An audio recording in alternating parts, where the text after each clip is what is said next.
Bortuqiiska waa uu nala dhaafayba intii aan ka naqinay waana xul dunida u muujiyay sida uu u yahayba mid mudan ku guulaysiga horyaalnimada dunida.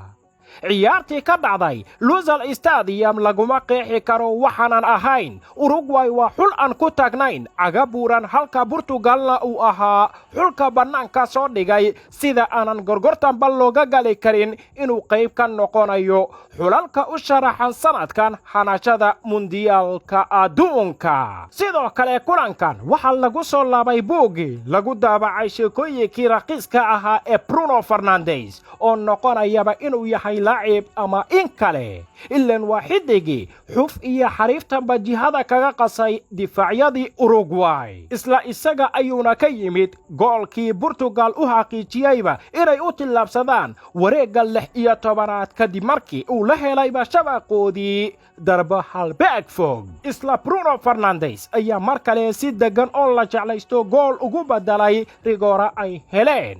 habeenkan ayaana la dhihi karaaba waa habeenkii Bruno uu burburiyay xulkii awoodda badnaa ee Uruguay. taariikhda oo hadashayna waxay tiri waa ciyaaryahanka kaliya ee ka qayb galaya dhacdadani qaaliga ah ee 2022 ka dhacaysa dalka Qatar. haddana kulankii furitaanka caawiya ka noqday 2 gool kii labaadna dhaliyayba 2 kale. ilaa iyo haatan Bruno wuxuu ku lug yeeshayba 4 gool. Uruguay uma alfana sidii dhacdadii qaaliga ahayd ee ka dhacday Afrika 2010 haddana rajadooda inay beegsadaan wareegga 16aad waxay kaga xiran tahay Ghana oo dadkeeda oo isku duubanna aysan weli iloobin sidii faasha xumayd ee xulka Uruguay ay kaga reebeen koobka adduunka iyadoo la joogo South Africa. reer Ghana ayaana waqti xaadirkan ku dhawaaqayba argoosiga qarniga ka hor ciyaarta dhici doonta 2 bisha December labada dhinacna u noqonaysa ama guul ama geeri. jilayaashii jallayaasha ayaa iyagana qayb ka noqday xulalka ilaa iyo haatan iska xaadiriyay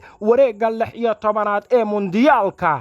Neymar la'aan weli wax dhiba uma sugnaanin Brazil ka gadal markii ciyaar dhinac weliba ay kaga wacnayeen Switzerland haddii ay ahaan lahayd xoog iyo xeeladba ay ku soo bandhigeen qalcadda loogu magac daray 974. weliga ha ka shakin xulkan ku qalabaysan wiilasha aad moodaba in loo dhalay adoonsiga Panoniga kuwa oo cir iyo dhulba ka qariyay ciyaartoydii Switzerland oo gaarsiiyay heer ay awoodi waayaan in hal darba oo saxa ay la beegsadaan xitaa birihii uu wardiyaha ka noqonayay goolhaye Alisson. weliba goolka madiga ah ee lagu dishay ayaa ahaa darba cara iyo ciil badan ay ka muuqato kana baxday lugta Casemiro taa oo qaba u diiday goolhayihii Switzerland. laacib laba ma ahan Casemiro oo kulankan kala xirtay qadka dhexe ayaana loo doortayba inuu yahay xidiga garoonka. awoodda Brazilna sanadkan lama dhayalsan karo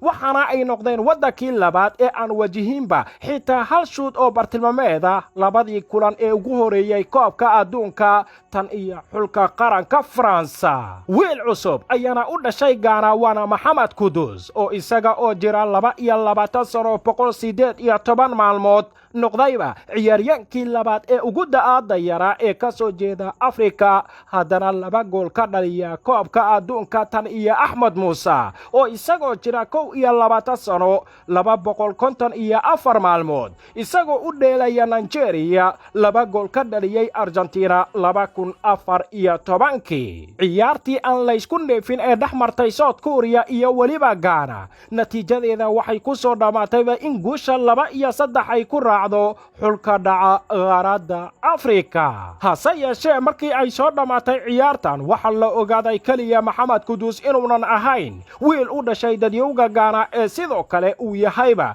mid xaday qalbiyada madaxda ciyaartoyda taageerayaasha iyo tababarayaasha Liverpool siiba macallimka aragtida dheer ee Jurgen Klopp. Mohamed Kudus ayaana isku baray Klopp iyo Liverpool kadib markii gool uu kaga dhaliyay heerka gurubyada ee Champions League isagoo ka tirsan kooxda reer Holland ee Ajax. balse xiisihii yara wuxuu sii buurtay kadib markii muujad aan la xakamayn karin uu ka noqdayba dhacdada koob adduun ee sanadani ka dhacaysa dalka qatar. goolka kalena gaana waxa u dhaliyay maxamed saliiso oona sida ku noqday difaacii ugu horeeyay ee ka soo jeedaba gaana isla markaana taariikhda gool ka dhaliya mundiyaalka adduunka. ciyaarta kale ee laysku jabay waxay ahayd midii qalcadda aljanuub ku dhex bartay xulalka serbiya iyo cameroon. labada dhinacba waxay soo bandhigeen kubad lagu raaxaystay oo ku dhisan weerar iyo difaac. inkastoo ay ku heshiiyeen barbardhac 3-3 haddana dunida oo dhan waxay qaadadhigaysaa goolkii diyaaraddii deganaysa ee abubakar uu ka dhaliyeyba serbiya oo ka hor inta aynan kubadda ku soo degan shabaqa roog cas u dhigay mid ka mida difaacyadii serbiya oo wax ka raadiyeyba meel aanan waxna laga raadin. abubakar ayaana sidaa ku noqday laacibkii ugu horeeyey ee ka soo jeeda qaaradda afrika haddana koobka adduunka isagoo kulan beddel ku soo galay goolna dhaliyay goolna caawiye ka noqday. waad ku mahadsan tahay haddii aad daawanaysay warbixintan ilaa iyo dhammaadkeeda. waxaan ahay maxamed cabdirasaaq tolman.